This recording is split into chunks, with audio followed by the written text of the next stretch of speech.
Hello everyone, welcome back to an episode of Malgosia's Kitchen. Today we will be baking an orange poppy seed cake. I've never made this one before, but it just looked intriguing. I've made lemon poppy seed muffins before, which I adored. And for Easter this year, I decided why not make an orange poppy seed cake. First things first. So we have organic oranges. You want them to be organic as you will be using the orange zest. As you see with this one, I already have scraped some orange zest off of it. We have poppy seeds, 2 eggs. These are from our chickens, so as you can see, they're a bit of a different color.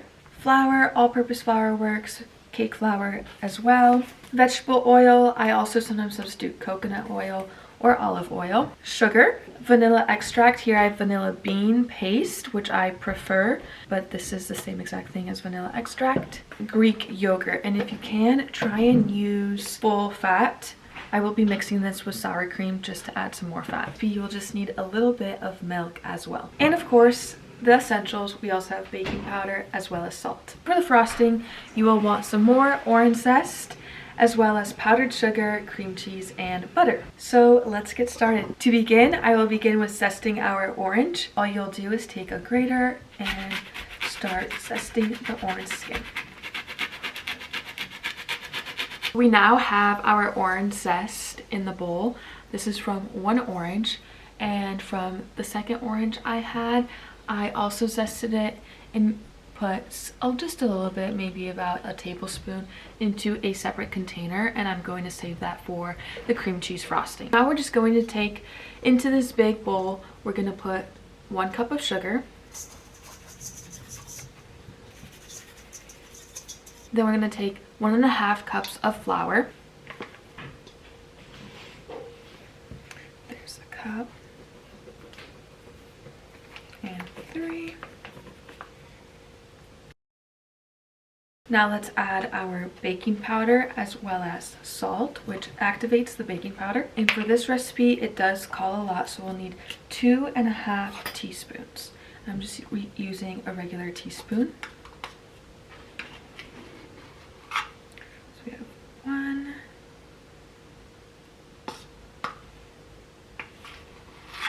2, and 1/2. Now 1/4 teaspoon of salt. I'm gonna just eyeball this. And we're gonna sprinkle that in there. And lastly, take 2 tablespoons of poppy seeds. It's okay if there's a little bit extra. 1.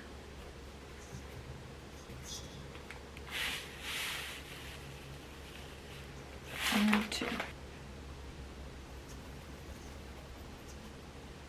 Now give that a good stir. Make sure all ingredients are combined, like so. All I have to say is that this already smells so amazing. The orange scent is very potent, so I hope these are some really good oranges and that the flavor really comes out in this cake. You could also just grab a whisk and whisk this together, just making sure that everything is well incorporated. So now let's put this aside and combine all of our wet ingredients. So I'm going to take this small bowl. We're going to break our 2 large eggs.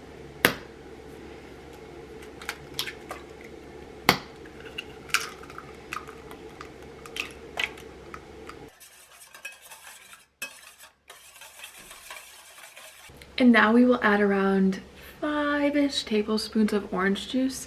I'm just going to eyeball this, and I will cut this orange in half and use my lemon press to get this juice out.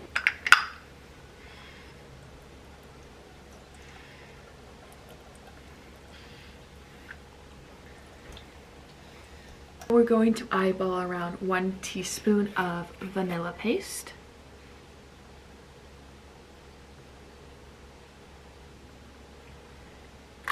And lastly, 1/2 cup of oil.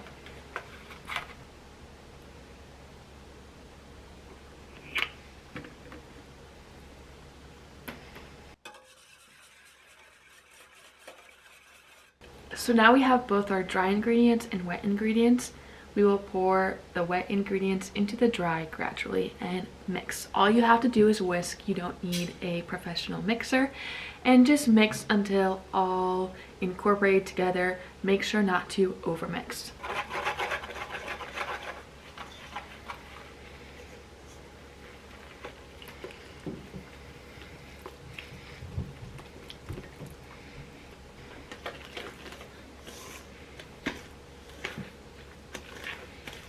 So once you've mixed it pretty well, it still should be pretty chunky.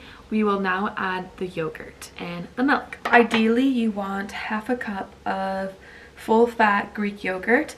Since mine is non-fat, I will be adding about 1/4 of a cup of non-fat Greek yogurt and 1/4 of a cup of sour cream. And now 1/4 cup of milk.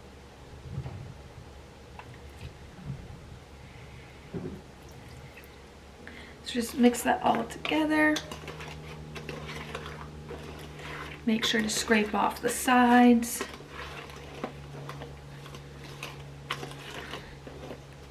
And your dough should look something like this. It should be pretty runny. And that's it. The dough is now ready. The cake batter is ready. So now we can pour this into our tin pan. Today I will be using an 8-inch pan. Just do 2 separate batches. You could also put this into muffin or cupcake tins, or as well as a 13-inch pan, whatever you'd like, as well as even a loaf pan. That just means the cooking times will differ. But of course, first let's do a taste test.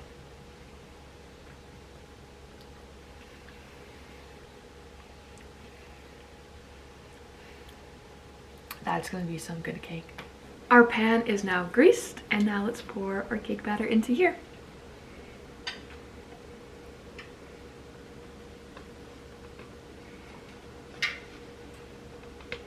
And into the oven she goes. 350 degrees, it's already preheated. And since I'm only doing half of the mix in here into an 8-inch pan, I'm gonna say it's gonna take around 20 to 30 minutes to bake.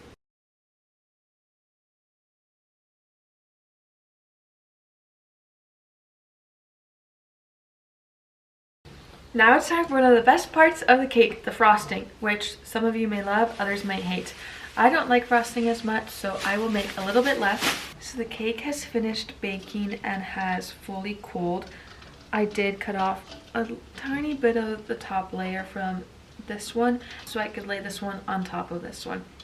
So I will do a little bit of frosting in between and then up top, and I think I want to leave it a bit naked around. So here I have orange zest, as well as maybe half a teaspoon of just pure orange juice. Now I'm going to take my block of cream cheese. I'm going to take almost all of it, maybe 3/4 of this, and put it in here. And the same thing with my stick of butter. I'm going to use 3/4 of it. So I have everything in here, including the orange zest, some orange juice, as well as cream cheese and butter. And now I'm just going to mix this all together.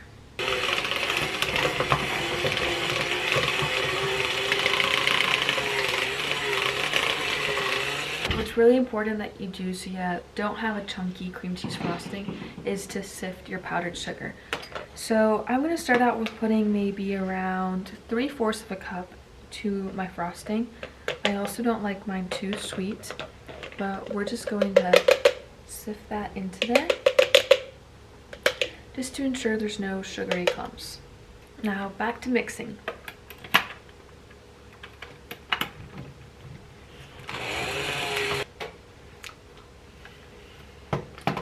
I was thinking about adding some vanilla to the frosting, but I think that'll be too overbearing.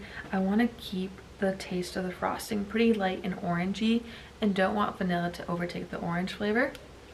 So what I think I'm going to do is add just a little bit more of orange juice.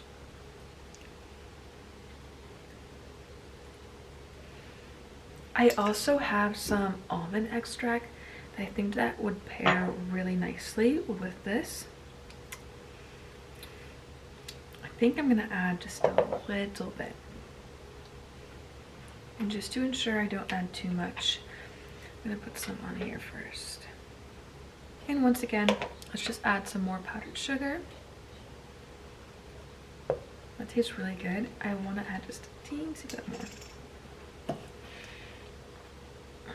And just to be on the safe side, I'm just gonna add 1 more spoonful of sugar.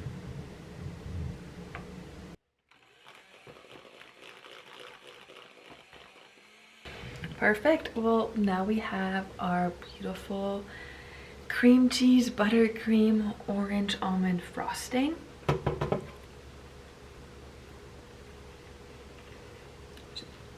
She's perfect. She's super light and fluffy. She's not too sweet. I probably only added around 3/4 of a cup of sugar. So my frosting will definitely be more prone to melting and more runny. So make sure that if you copy my frosting, you put it in the fridge. I'm not a big fan of really sweet frostings. But now it's time to ice the cake and assemble the cake. This is my favorite part. I just decorated a cake for my sister's baby shower and it turned out so whimsical. I don't think I'm gonna decorate this totally full-fledged. I might just make this a naked cake, as I said. But what I am doing here is I just put some cream cheese in the middle of the plate just to make sure that the cake sticks.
Just tasting the batter and frosting, cake batter on its own, and a little bit of the cake when it was baked, as well as the frosting.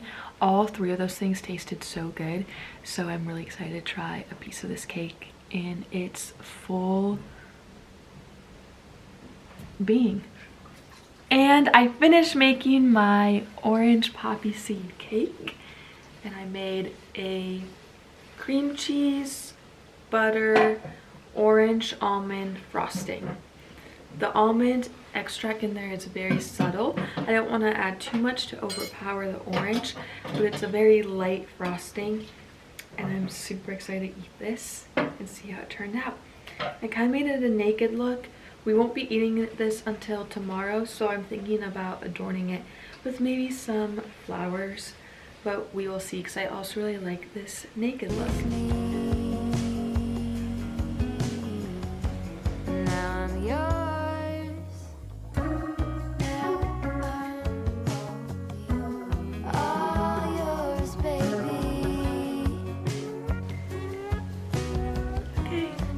Bye.